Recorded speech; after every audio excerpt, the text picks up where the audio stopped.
ఎవరికైనా ఏదైనా శుభం కలిగితే ఆ శుభానికి కారణం ఎవరు అంటే శంకరుడే. నేను చెప్పట్లేదు ఈ మాట, శాస్త్రములు చెప్పే. శుభములన్నీ కుప్పలు తెప్పలుగా ఆయన పాదముల దగ్గర పడి ఉంటాయిట.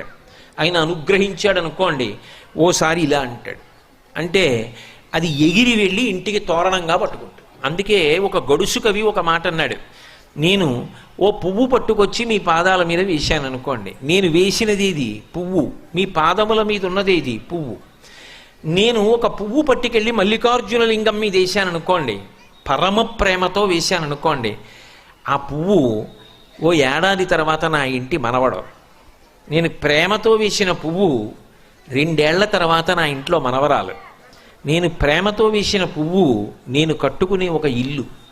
నేను వేసిన పువ్వు నాలో కలిగేటటువంటి భక్తి.